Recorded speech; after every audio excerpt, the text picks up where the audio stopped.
Welcome to Diana's Mud Shop.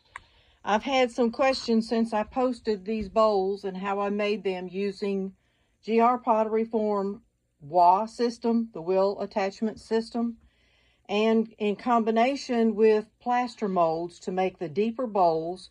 You can see this is the most shallow, and it's pretty, and they get deeper and bigger. And they have the rounded insides, and I do put a foot on them, slight flat bottom. But these are my bowls, and I'm going to show you how I put them together since I had so many questions. Over here on this wall is where I keep all my GR pottery forms. And yes, I probably have everything he sells except the brand new ones. I'm trying to hold back and see if I need them or not. As you can see, I have several. I also have the different shapes that he no longer carries, the hexagons and the triangles and things that he doesn't carry anymore, but I still use them and I love them. On this wall, my texture rollers and most of Jessica Putnam Phillips. Hanging here in the middle are my GR Pottery Form rim templates. These are really easy to use. I do have a video showing how I made one of the bowls, and I had questions. These are my plaster molds. The biggest one, as you can see, is huge, so I don't use it very often, but I do use the others. And I kind of have them numbered so I can write on my notes. I made this bowl with number 2 plaster mold. Count the center as 1, 2, 3, 4, 5, and 6, and I hardly ever use the 6th one. But I love this one. It is solid, so I can't use it over a form since it's solid. But I do lay it onto a rim template. I have a smaller one up there I'll use to lay it on a rim template to make the lip of the bowl. But that's a nice size dish also. I did share a link also where I got these. I believe it was Clay King. And there are several plaster mold sets. The one with the slight flat bottom is my favorite so that I can put a foot on it. And it makes a really smooth bowl. And I use these as a drape mold. I put my clay on the outside, not on the inside. You could do either one with this set. It is versatile. But I'm going to show you how I put them together. Now, I use the Daisy Rim Template is my favorite. But these are from GR Pottery Forms. Because I don't like the pointed edges. It's more prone to cracking. Even though I do have them, I have all the ones that he sells. The Iris, the Daisy, and this one is the Poppy. Anyway, so I keep them hung there. They're handy. And I'll show you. Now this one, sometimes I'll use a large cookie cutter to use for the ring from the outside. I'll drape the clay over it on a wear board. Drape the clay over it and then cut around it.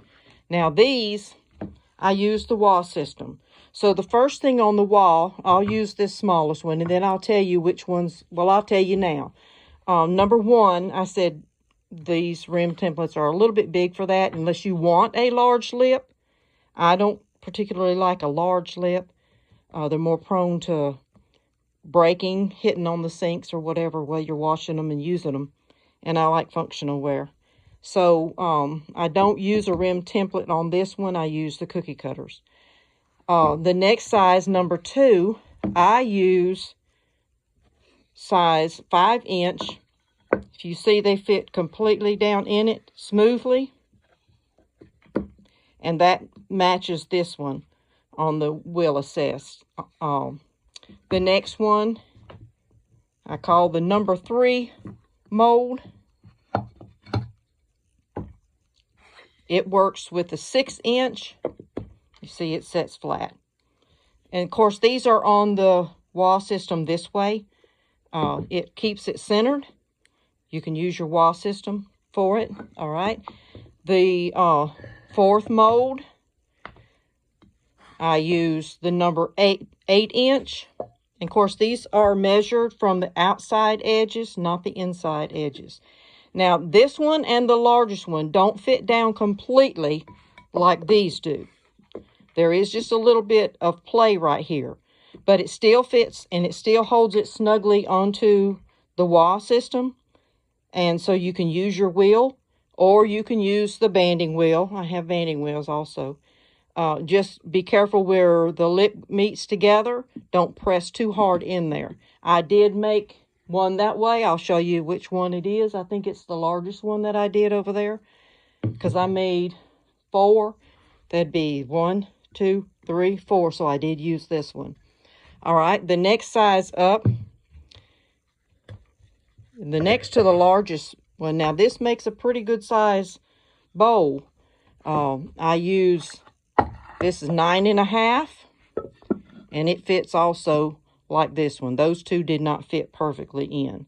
Now if you had a 9-inch, it would fit perfectly, but it holds it in place like this one, and you can use it. This largest one, I use the 10-inch slim. I think GR makes the 10-inch slim. I don't think they make a 10-inch regular thickness, but it works perfectly, you see. All right, so let me show you how I put them on the wheel assist. All right, on my wheel, I have my wall bat, my wall pin, and the centerpiece. And I think I'll do this one.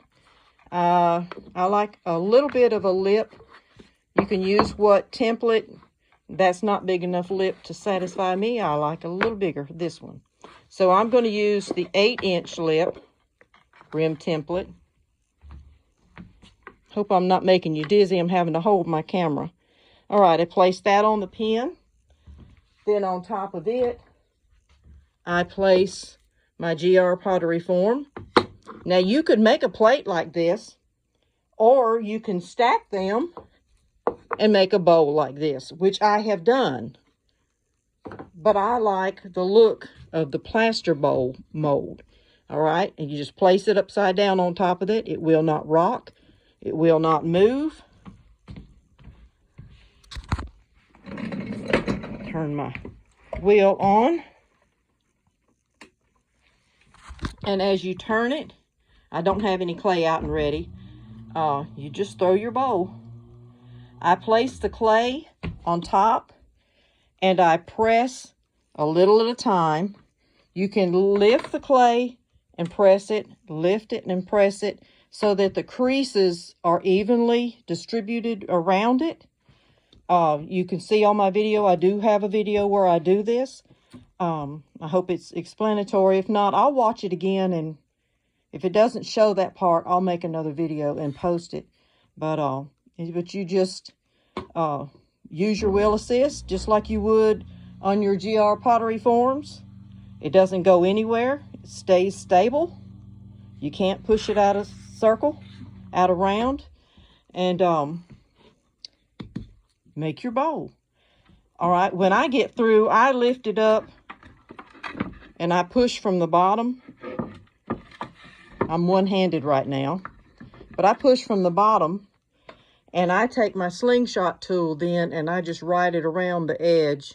I'm sure Jeff has several videos where he does this.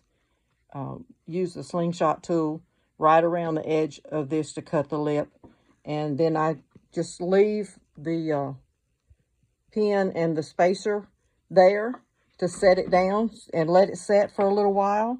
Then I'll flip it over and remove the rim template and just let it set for a while before I take it off the mold. Depending on where you live and what your climate is, how long it takes to get it off the mold. I'm trying to think, was there anything else I wanted to show you before I go? I will show you what the slingshot tool is. I did get mine from Dirty Girl. I think Jeff may sell these, or you can use any kind of wire tool that cuts.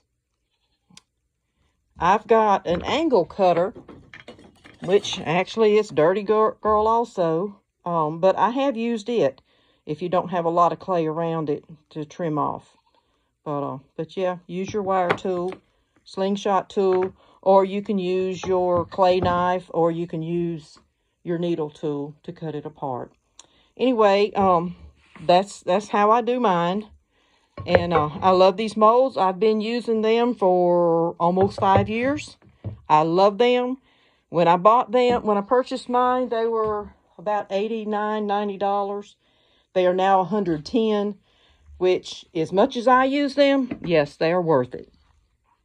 Because I make functional ware, and I have a lot of bowls, a lot of requests for bowls. But this is my set of molds. Here's my set of GR forms that I use with them. And if you have any questions, just let me know. I'll do my best to help y'all out. But thank you for watching, and check out my other videos. Diana's Mud Shop, YouTube, and I'm on Facebook also. So check it out. Until then, thanks for joining me. And I hope you make some beautiful bowls. I was trying to defend. Oh, I will tell you one thing I did do. Let me move you around here. The largest bowl mold makes this. I use it to make the lids to my cake plates. There is deep enough, large enough to cover my platters. And so I also use the bowl mold for that, and it's got just enough flat on the top, but I just inverted it, didn't put a foot, used it as a lid, put me a little handle. But there you go, and have fun playing in the mud. I know I do. I'll give you a picture again of my bowls. They are drying nicely. These are still greenware. And I thank Jessica Putnam Phillips, and I thank Jeff from GR Pottery Forms for all their ideas and all their help in helping me learn how to perfect my pottery. Bye.